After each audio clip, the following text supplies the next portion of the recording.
આરોગ્ય વિભાગના કર્મચારીઓની અચોક્કસ મુદતની હડતાલનો 8મો દિવસ છે। આરોગ્ય વિભાગે એસમાં લાગુ કર્યો હોવા છતાં આરોગ્ય કર્મચારીઓ અડગ જોવા મળ્યા। 33 જિલ્લાના કર્મચારીઓ ગાંધીનગરમાં ધામા નાખીને બેઠા છે અને વિરોધ પ્રદર્શન કરી રહ્યા છે। આરોગ્ય કર્મીઓનું મોટી સંખ્યામાં આગમન શરૂ થઈ ચૂક્યું હતું, તો બીજી તરફ પોલીસ પણ એલર્ટ મોડમાં છે।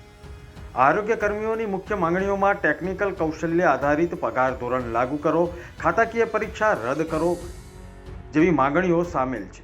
ગુજરાત રાજ્ય આરોગ્ય કર્મચારી મહાસંઘ દ્વારા આરોગ્ય કર્મચારીઓની અચોક્કસ મુદતની હડતાલનો રાજ્ય સરકાર દ્વારા કોઈ હકારાત્મક જવાબ આપવામાં આવ્યો નથી। નમસ્કાર સાહેબ, ખેલ સાહેબ ની કાયમી ભરતી કરો। દાદા તો વડનગરમાં રીબીનો કાપીશું અને અમે અહીંયા ગોધીનગરમાં 45 ડિગ્રીમાં હોય ઉભા છે। બોલો, તમારે શું નિર્ણય લેવો છે સાહેબ? અમે અહીંથી નીકળવાના નથી। આ સત્તા થઈ નથી। દિવાળી વેકેશન, ઉનાળુ વેકેશન ચાલુ કરો, કરાર બંધ કરો।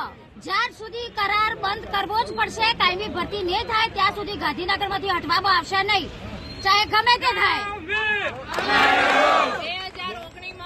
માનનીય સીએમ મુખ્યમંત્રી સાહેબે એ વખતના કીધેલું કે દરેક પ્રાથમિક શાળામાં એક વ્યાયામ શિક્ષક હોવો જોઈએ। તો અમારા વ્યાયામ શિક્ષકોની હજી સુધી કેમ ભરતી કરવામાં નથી આવી? અમે શું શોષણ કર્યું છે? બસ અમારી કાયમી ભરતી કરો।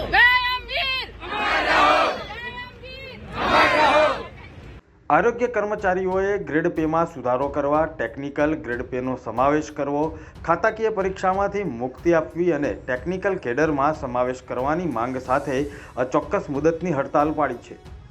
હડતાલને 1 સપ્તાહ થવા આવ્યું છે, ત્યારે આરોગ્ય વિભાગે આંદોલનકારી કર્મચારીઓને આખરી અલ્ટિમેટમ આપ્યું છે।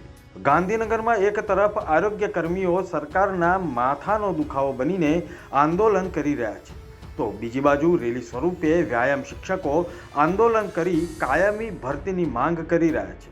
છેલ્લા 15 વર્ષથી વ્યાયામ શિક્ષકોની ભરતી કરવામાં આવી નથી, જેથી કરાર આધારિત ભરતી બંધ કરીને કાયમી ભરતીની માંગ કરી રહ્યા છે આ શિક્ષકો।